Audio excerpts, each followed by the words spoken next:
তোমালোকক বুজাইছে, কিন্তু আমি এইটো বুজিব পৰা নাই। আজিৰ যিটো মিটিং হৈ গ'ল, এৱাৰনেছ মিটিং, এই মিটিঙত আমি জনামতে ডিপাৰ্টমেণ্টালি মানুহ আহিব, চাইব, কোনোবাই মেডিকেল ডিপাৰ্টমেণ্টৰ পৰা আহিছে, মেডিকেল ডিপাৰ্টমেণ্টৰ কথা সিহঁতে ক'ব, এগ্ৰিকালচাৰ অফিচৰ পৰা আহিছে, যাক আমি কৃষিসকলে যি কথা শুনিলে কথাবিলাক ভালদৰে বুজিব, কালিৰ দিনত কৃষকবিলাকে সেই মোতাবেক আগুৱাই যাব পাৰিব। এনেকুৱাকৈ বিভিন্ন ডিপাৰ্টমেণ্টৰ পৰা আমাৰ ইয়াত মানুহ নিয়োগ কৰিছে, কিন্তু আমি ইয়াত এটা কথাই শুনিব পাৰিছো, ভালো লাগিছে, এইটো সঁচা, বাল্য বিবাহটো আচলতে বেয়া কথা, এইটো হ'বলৈ আমি নিদিম, এইটো আমি সকলোৱে একেলগে বদ্ধ হৈছো। কিন্তু আমি অনুৰোধ কৰিম, আজি আমাৰ শিক্ষকসকলে যিটো আফচোচ কৰিলে, আমাৰ ইয়াৰ স্থানীয় শিক্ষকসকলে এটা আফচোচ কৰিছে, আমি ইয়াত বহি থাকি শুনিলো, আমি সকলে ছাত্ৰ ছাত্ৰীসকলক সময়মতে স্কুললৈ যাবলৈ সুবিধা নিদিওঁ। এইটো অকল আমাৰ গাৰ্জেনসকলৰ গাফিলতিয়ে নহয়, আমি সকলোৱে এই অঞ্চলৰ মানুহ হিচাপে, আমি অঞ্চলৰ এজন সচেতন নাগৰিক হিচাপে ক'ব পাৰোঁ, আমাৰ অঞ্চলত যিবিলাক এডুকেশ্যন ডিপাৰ্টমেণ্টৰ তৰফৰ পৰা কাৰ্যকলাপ চলি আছে, চৰকাৰৰ নীতি আমাৰ মানিব লাগিব, কিন্তু চৰকাৰৰ যিবিলাক নীতি নিয়ম আৰম্ভ কৰিছে, এইটো আমি আজিৰ মিটিঙৰ পৰা আমি চৰকাৰক অনুৰোধ কৰিম, আমি চৰকাৰক অনুৰোধ কৰিব বিচাৰিছো, আৰু আমি এইটোক ধিক্কাৰো দিব বিচাৰিছো, কাৰণ যেনেকুৱাকৈ অসমখন চলাই আছে, আজি অসমত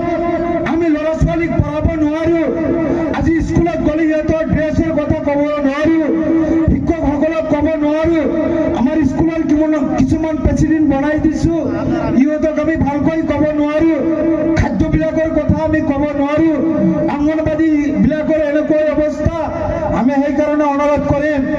আজিৰ এই এৱাৰনেছ অফিচৰ এই মিটিঙৰ পৰা অনুৰোধ কৰিম, আমি চৰকাৰক অনুৰোধ কৰিম, যিখন অসম চলাই আছে, আজি ক'লে আমাৰ কিছুমান আমি এইটো সন্তুষ্ট নোহোৱাৰ মানে এটা আছে, আমি অকল মিটিং কৰিয়েই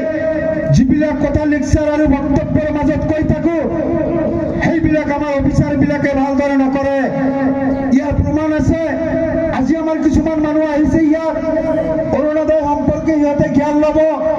কিছুমানে আহিছে আমাৰ কৃষি যিবিলাক লোন পায়, কোন প্ৰচেছে পাব, এই প্ৰচেছটো সিহঁতক বুজাই দিব লাগিব, এনেকুৱাহে মিটিং। বন্ধুসকল,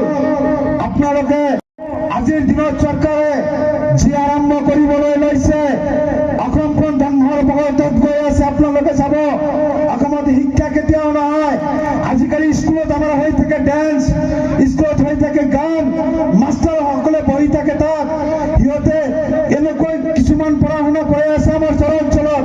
কিছুমান স্কুল আছে, আমি গোটেই স্কুলবিলাকক নকওঁ, কিছুমান ছাৰ আছে আমাৰ, আৰু কিছুমান ছাৰ আছে, আমি অফিচাৰসকলক কম, আমি চৰকাৰকো অনুৰোধ কৰিম, আপোনালোকে খালি মিটিং কৰি কেনাই ৰাইজক হাৰাশাস্তি আৰু সন্তুষ্টৰ ভাষণ দিলেই নহ'ব, দেশখন এনেকৈ নচলে। দুখীয়া মানুহক ভাল পৰামৰ্শ এটা দিব লাগিব, কাৰণ আমি আজি চৰাঞ্চলৰ মানুহ,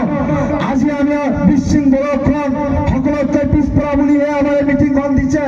এইটো দুখৰ বিষয়। আমাৰ অঞ্চলত আমাৰ বিশৃংখলত চৰকাৰৰ পৰা কি অৱদান নাহে নেকি? আমাৰ কৃষি বিভাগত এগ্ৰিকালচাৰ ডিপাৰ্টমেণ্টৰ পৰা মানুহ আহিছে, আমি এই কিছুদিন আগত আমি যিবিলাক বেতন ভোজন পাব লগা আছিল, আমি ভালদৰে পোৱা নাই,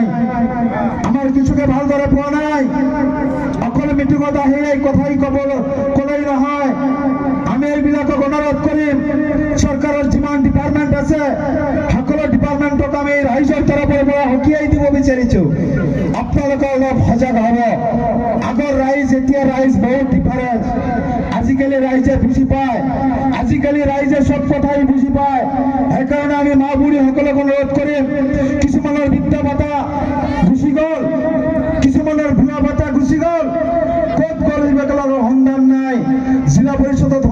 নাই, ব্লকত সংধান নাই, পঞ্চায়তত আহি খুঁজি সিহঁতে নাপায়। বন্ধুসকল, আজিৰ মিটিংটো এইটোৱে মিটিং, আমাৰ দুখীয়া ৰাইজৰ কাৰণে, আমাৰ গৰীব মানুহৰ উন্নতিৰ কাৰণে আজিৰ জনসভাটো দিয়া হৈছে, চৰকাৰে দিছে। কিন্তু আমি চৰকাৰক অনুৰোধ কৰিম, হেমন্ত মহোদয় অলপ চাব, আপুনি মুখেৰে ক'লে নহয়, আপুনি যিটো মুখৰ ভাষাত কয়